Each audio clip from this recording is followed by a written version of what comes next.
वो जिसने परशुराम की तपस्या भंग करने का दुस्साहस किया। मैं आपकी तपस्या भंग नहीं करना चाहता था आदरणीय। मैं तो केवल इस शिवलिंग की रक्षा कर रहा था जिसके सामने बैठकर आप तप कर रहे हैं। शिवलिंग पर बाणों से प्रहार करते हो, क्या तुम्हें इतना भी ज्ञान नहीं? शिव सर्वश्रेष्ठ है, उनसे ऊपर कोई नहीं, किसी भी सर्वश्रेष्ठ धनुर्धारी का बाण भी नहीं।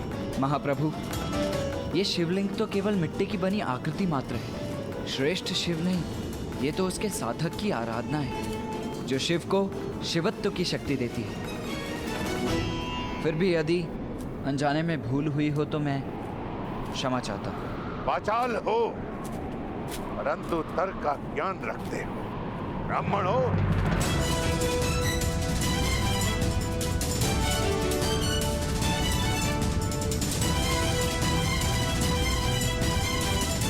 चारों वेदों का ज्ञान जिसे हो वो कौन हो सकता है महात्मा? प्रश्न का उत्तर प्रश्न से नहीं दिया जाता है बालक। स्पष्ट शब्दों में अपना परिचय दो। कौन हो तुम? कहां के ब्राह्मण हो? जब एक सूत को शस्त्र विद्या प्राप्त करने का अधिकारी नहीं। यदि तुम परशुराम जी को पा सके तो तुम्हें शिक्षा नहीं देंगे, वो केवल ब्राह्मण को शिष्य बनाते हैं। मैं कर्ण हूं, हस्तिनापुर का ब्राह्मण। मैं आपसे धनुर्विद्या का ज्ञान लेना चाहता हूं गुरुदेव। इतना भी प्रयास करो बालक, सूखे कुएं से जल की प्राप्ति नहीं होती है। मैं अध्यापन के कार्य से मुक्त हो चुका हूं और अब मैं किसी को शिक्षा नहीं देता हूं। जाओ यहां से, जाओ। जानता हूं, कुएं और सागर में यही तो अंतर होता है। सागर कितना भी सिकुड़ जाए, उसमें इतना जल अवश्य होता है कि वो संसार की प्यास बुझा सके। और आप ज्ञान के सागर हैं गुरुदेव। तुम बार बार मुझे गुरुदेव के नाम से संबोधित क्यों कर रहे हो? मैंने अभी तक तुम्हें अपना शिष्य नहीं चुना। भगवान अपना भक्त नहीं चुनते, भक्त अपना भगवान चुनते हैं गुरुदेव। और मैंने आपको अपना गुरु स्वीकार कर लिया है। तुम्हारे तर्क मुझे प्रवृत्त नहीं कर सकते हैं कर्ण। परंतु क्यों?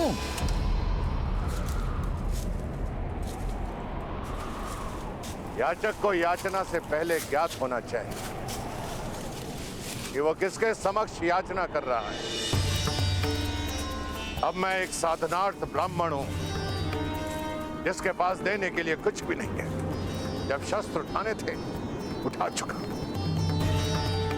शस्त्र शास्त्र की विद्या जिसे देनी थी दे चुका। अब ना मुझ में किसी को सिखाने का धैर्य है और ना मुझसे किसी को सीखने की पात्रता। पात्रता तो केवल परीक्षा से सिद्ध होती है ना गुरुदेव। मुझे एक अवसर दीजिए, यदि मैं योग्य सिद्ध हुआ तो कदाचित आपको भी सिखाने का मन हो जाए। बाणों का छोटा सा माया जाल रचकर, कुछ तर्क देकर तुम्हें लगता है कि तुम मेरा शिष्य बनने योग्य हो? नहीं गुरुदेव, मैं ये नहीं कह रहा कि मैं योग्य हूं, किंतु आपसे एक निवेदन है। मुझे एक अवसर तो दीजिए अपनी योग्यता और अयोग्यता प्रकट करने के लिए।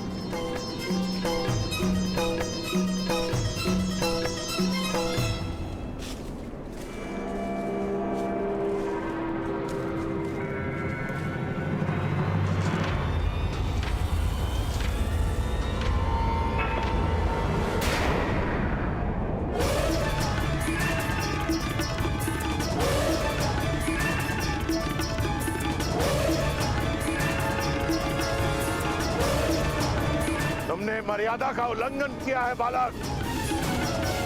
तुमने मेरे फरसे को छूने का दुस्साहस किया है। दुस्साहस में भी साहस छुपा होता है गुरुदेव। बस एक अवसर दीजिए, परीक्षा लीजिए मेरी। मैं अपनी माता को वचन देकर आया हूं कि विश्व का सर्वश्रेष्ठ धनुर्धर बनकर लौटूंगा या कभी नहीं लौटूंगा। आप भी मात्र भक्त हैं, एक अवसर दीजिए। यदि मुझे सुपात्र न पाए तो इसी फरसे से मेरा सर काट दीजिएगा। मूर्ख बालक, जानता है तू किससे बात कर रहा है? उनसे जिन्होंने एक नहीं 21 बार धरा को क्षत्रियों से विहीन कर दिया था। उनसे जिन्होंने अपने पिता के वचन पर अपनी माता का सर काट दिया था। उनसे जो मुझे योग्य न पाकर एक क्षण का भी विचार नहीं करेंगे मेरा सर काटने में। अपने प्राणों के मोल पर बस एक अवसर मांग रहा हूं। याचक को खाली हाथ नहीं जाने दिया जाता गुरुदेव।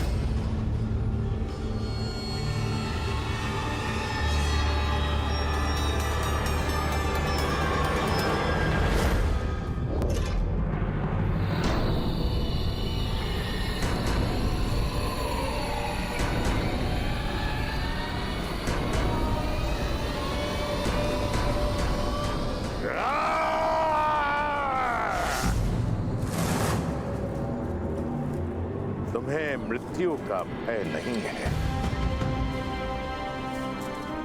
ठीक है। मैं तुम्हें सुपात्र सिद्ध होने का एक अवसर अवश्य प्रदान करूंगा।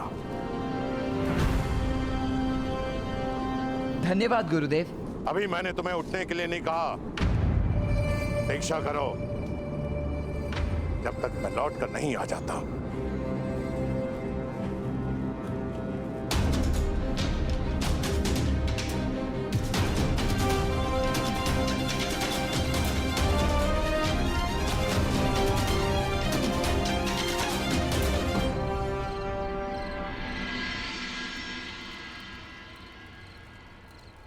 तो क्या अंधकार तुम्हारे प्रतिभा के लिए सीमा बनेगा अर्जुन? तुम्हारा अगला पाठ तभी शुरू होगा जब तुम उड़ती हुई मक्खी को फेंक दोगे, वो भी अंधकार में।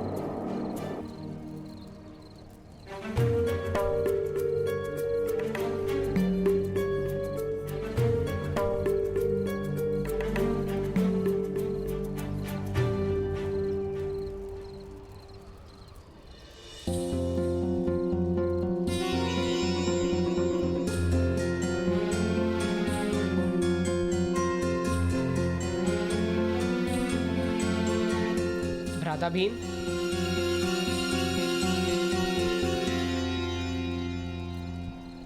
भ्राता भीम, आप अंधेरे में भोजन कैसे कर लेते हैं? भोजन के लिए आंखों की आवश्यकता ही क्या है अर्जुन? भोजन कहीं भी हो, मेरी घ्राणेंद्रियां उस सुगंध को पा ही लेती है। और एक बार खाना हाथ में आ गया तो भीम के मुख के अतिरिक्त और कहाँ जाएगा? लक्ष्य का संबंध मनुष्य की इच्छा और अभ्यास से ही होता है। यदि इच्छा प्रबल हो और अभ्यास सघन हो तो लक्ष्य स्वयं सामने आ जाता है। मैं आपकी बात का तात्पर्य समझ गया गुरुदेव। अब अर्जुन अंधकार में भी उड़ती मक्खी पर लक्ष्य साध कर दिखाएगा।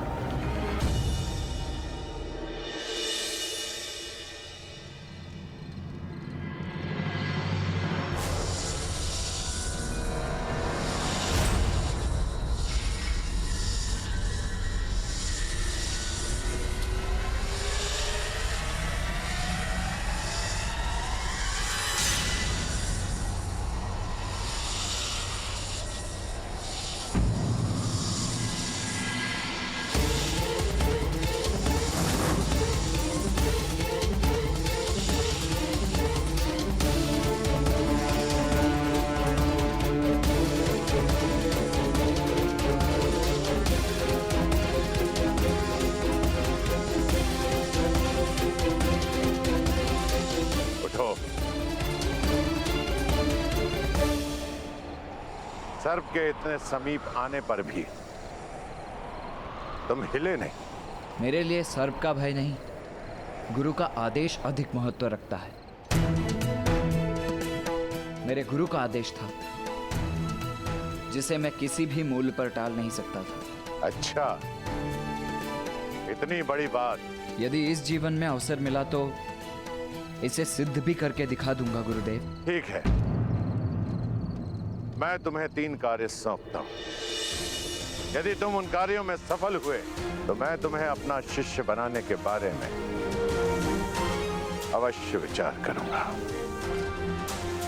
आदेश करे गुरुदेव। यहाँ पास में ही एक जल स्रोत है, जहां से मैं अपने लिए संध्या के लिए जल लेकर आता हूं।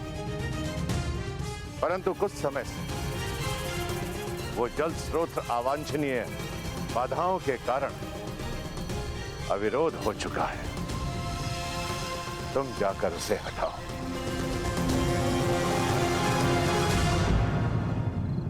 अर्थात यदि एक बात सुनकर समझने की क्षमता नहीं है तो श्रेष्ठ धनुर्धर बनने का प्रयास करके तुम अपना और मेरा दोनों का समय नष्ट कर रहे हो बालक।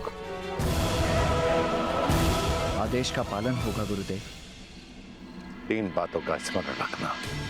कई बार कुछ नकारात्मक शक्तियां मेरे तप में भंग डालने का प्रयास करती हैं, तब तक जब तक कि मैं उन्हें समाप्त नहीं कर देता हूं। दूसरी बात, जल स्रोत का अविरोध हटाने के लिए तुम धनुर्विद्या का उपयोग नहीं करोगे। तीसरी और अंतिम बात, सूर्यास्त तक जल स्रोत का अविरोध हटाने में यदि तुम असमर्थ रहे तो घर लौट जाना। ब्रह्म हत्या का पाप मैं अपने सर नहीं लेना चाहूंगा।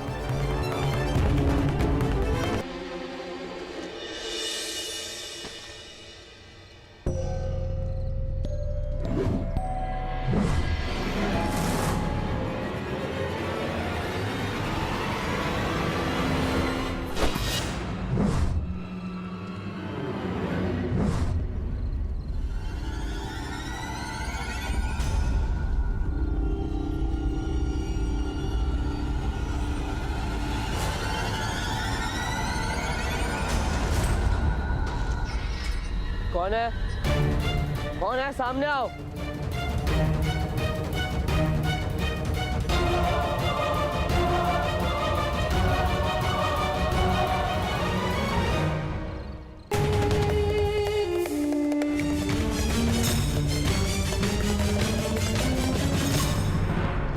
ठहरो।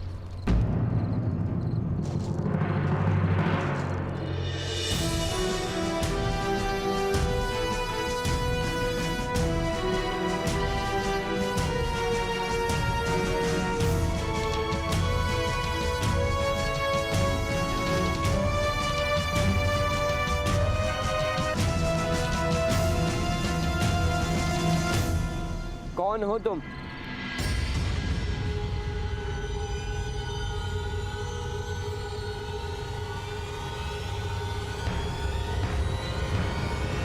परिचय दो अपना। मैं एकलव्य हूँ।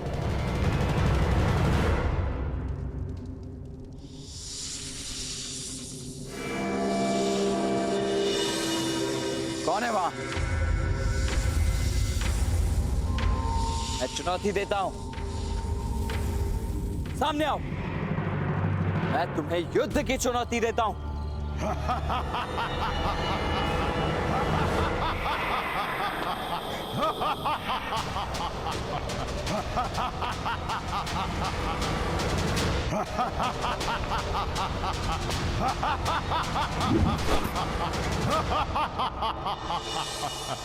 आपको शब्द भेदी बाण चलाने का अभ्यास करते देखा तो रुक गया।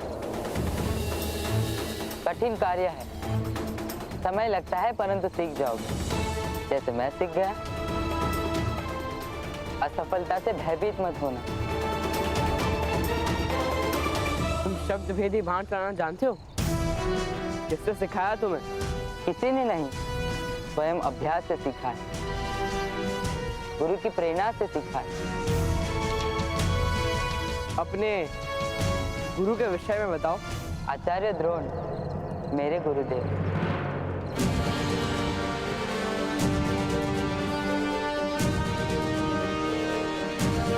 असत्य।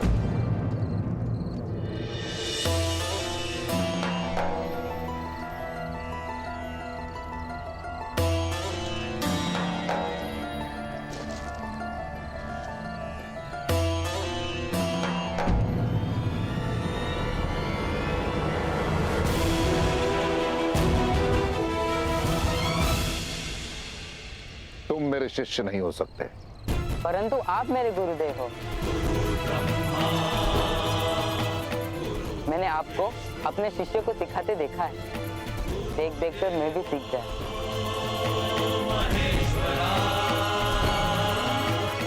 मैंने आपको देखा और अभ्यास किया आपकी मूर्ति के समक्ष।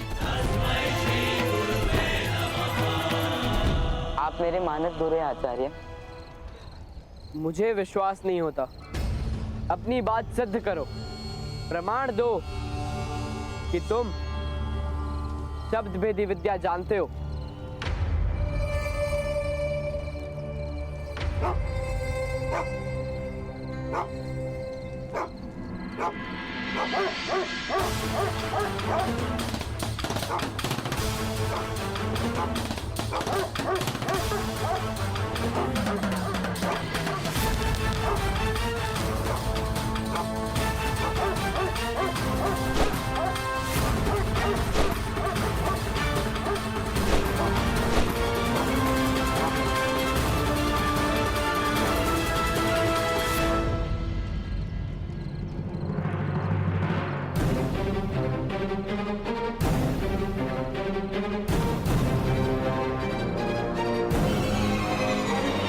प्रमाण मिल गया राजपुत्र।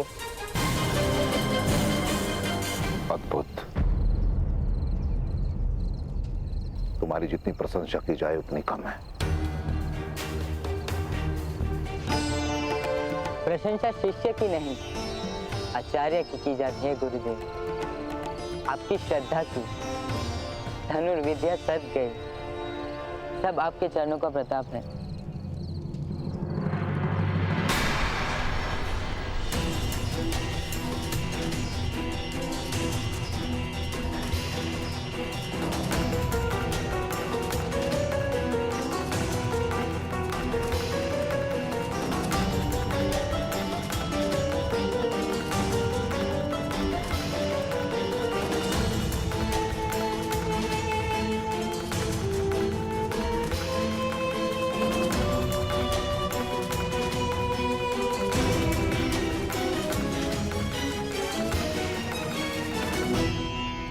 सूर्योदय होने वाला अर्जुन, जाओ विश्राम करो।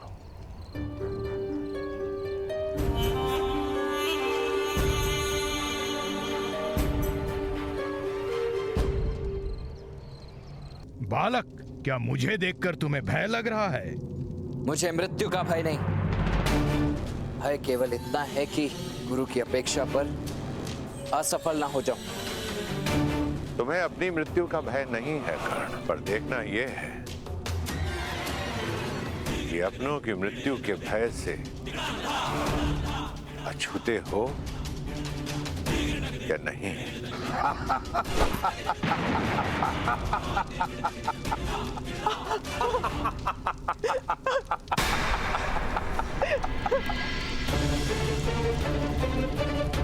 माता, अब क्या करोगे कर्ण? माता! करो, प्रहार करो। क्यों रुक गए हो? अब केवल तुम्हारे पास एक ही मार्ग है। वापस लौट जाओ वापस। इसी में तुम्हारी माता सुरक्षित रहेगी। अब निर्णय तुम्हारे हाथों में है। माता के वचन को अगर पूरा करने निकले तो कहीं माता को ही ना खो देना, और अगर वचन पूरा कर भी लिए तो उसका क्या लाभ? जाओ, निकल जाओ यहां से।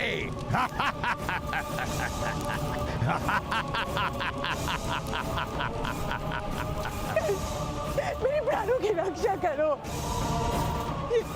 जैसे कह रहे वैसे करो कर्ण। घर लौट जाओ कर्ण, घर लौट जाओ।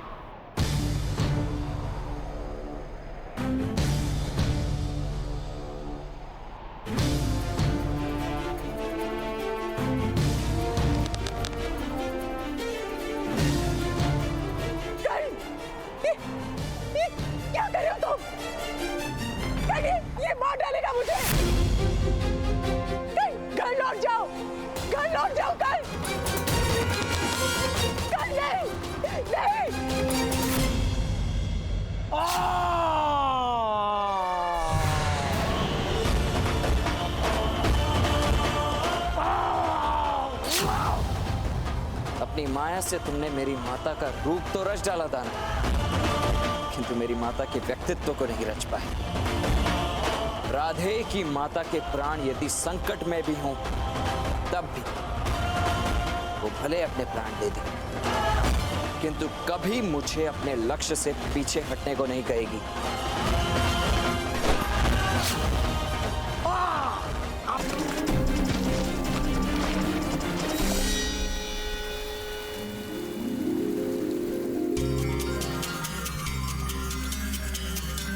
मैं परीक्षा में सफल हुआ गुरुदेव।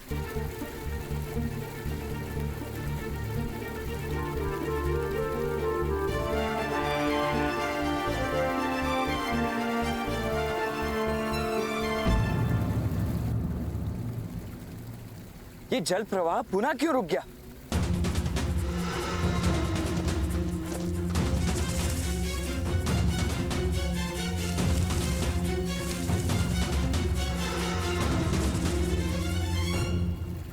हे महादेव, कुछ ही पल शेष और अभी भी अवरोध।